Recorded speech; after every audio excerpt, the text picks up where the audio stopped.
Now, both of these programs are federally funded by the USDA, which means they give a certain percentage for every meal that's served in these programs, but they're greatly underutilized. The school lunch program operates the same way, but almost everyone participates if they want to in school lunch. For school breakfast, oftentimes school breakfast is served before school, and so with bus schedules and things like that, kids can't get to school on time, so they don't participate. And a lot of times people think, oh, why don't people just eat at home? But nowadays, more and more families, either they're two parents working, it's a single parent family, there's just not enough time with getting ready to go to school in the morning and running around getting everyone ready to eat breakfast at home. So the school breakfast program is an excellent way in order to solve these problems. Now, the reason school breakfast and the summer food service program is so important to the Department of Education is that well-nourished kids are better students. Countless research has shown that eating school breakfast improves test scores, including the MCAS. It decreases behavioral problems because kids can actually pay attention in school, and it decreases hunger-related trips to the nurse's office. Now, many years ago, the Department of Education, as well as our department, just concentrated on promoting these programs, trying to get more kids fed. We didn't really look at the content of the meals. However, as Sue had mentioned in her presentation, obesity rates have tripled among teenagers, and really in the past 15 years. And now over 9 million children in the U.S. are obese. So now we have shifted our focus, not to just to promote these programs, but to really work on improving the nutritional content of these meals. Now, one of the primary reasons for obesity in children is their diets are too high in calories, fat, and sugar. They're also too low in fruits, vegetable, and whole grains. In fact, there's been a couple of studies that have shown over 50% of elementary students eat absolutely no fruit on any given day, and 30% eat less than one vegetable serving a day. It's been well documented, again, as Dr.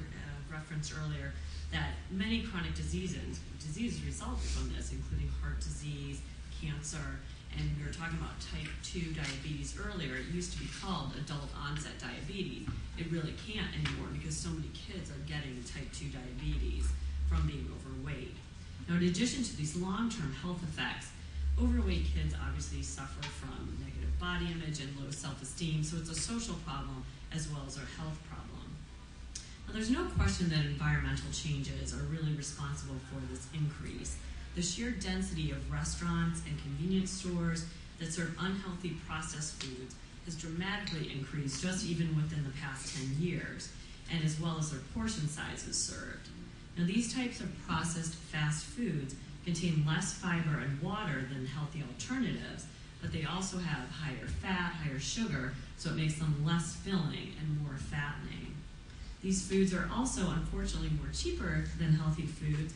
And for instance, at a local convenience store, you can walk in and see an apple and a hot dog, and they cost about the same price.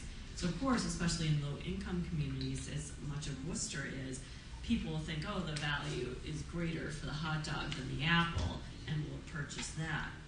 And in the past 5 years, vegetables have actually increased in price about 40%, where soft drinks has decreased 20%. Now, although the food industry is absolutely enormous in the United States, it's also extremely competitive. And so many companies feel they definitely need to target younger kids in order to get new customers. So food and beverage companies spend on average about $17 billion promoting their products. And they advertise to kids through TV, internet, radio, magazines, trying to hit them everywhere. So this translates into one child watching up to 30,000 TV ads just for food alone. And of course, most of the products being promoted are those ones that are high in calories, fat, and sugar. And just so you can get a sense of comparison, the National Cancer Institute promoted their 5-a-day fruit and vegetable campaign with a $3 million budget, whereas a fast food company will spend $500 million just to promote one product. So it isn't really hard to see why hardly anyone can name even one of the USDA food guidelines, but off the top of their head can list several different fast food commercials or cereal commercials. Marketers are very sneaky in that they don't just spend money on traditional advertising, they also pay more to have their products at children's eye level in grocery stores. So as you had referenced during the grocery store, the kid can throw a fit because he's seeing everything going down the aisle and influence their parents' purchasing decisions. Now, you may have noticed over the past couple years, I'd say, that a lot of these companies are making their products more nutritious and are emphasizing healthy lifestyles in their advertising. But these improvements are really outweighed by their poor nutritional offerings. For instance, McDonald's always advertises physical activity in their commercials, and they do offer a few healthy alternatives. But for instance, a grilled chicken salad costs about $5, whereas their dollar menu is packed with hamburgers and ice cream and things like that.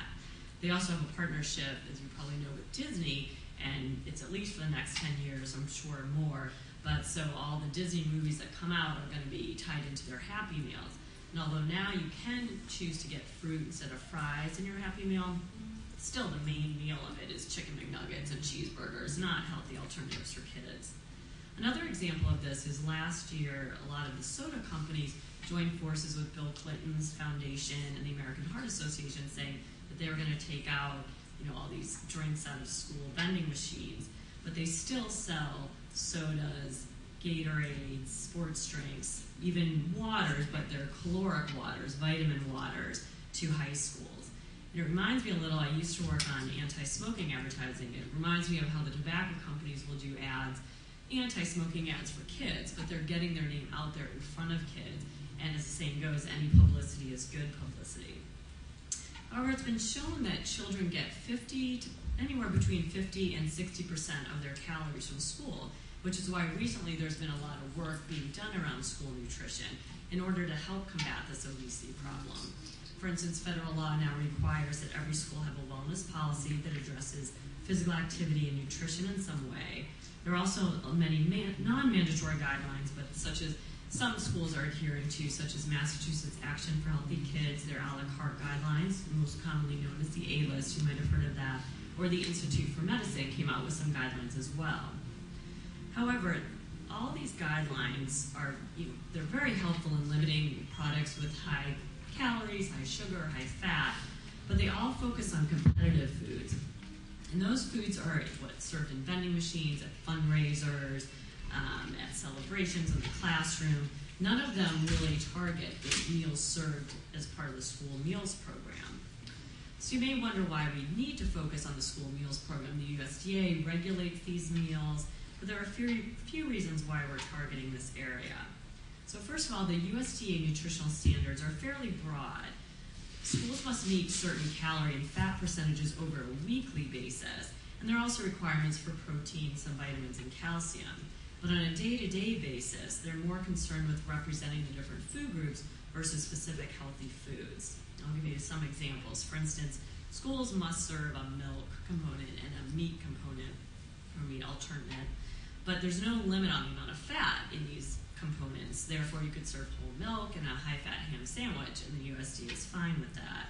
There's also a grain component, but there's no limits on fiber or sugar within that component. So items such as toaster pastries and sweet rolls and cakes and cookies could count toward this requirement. Finally, there's a fruit and vegetable requirement, which is great, although there's no limits on how much added sugar or sodium can be added to some of the canned fruits and vegetables served.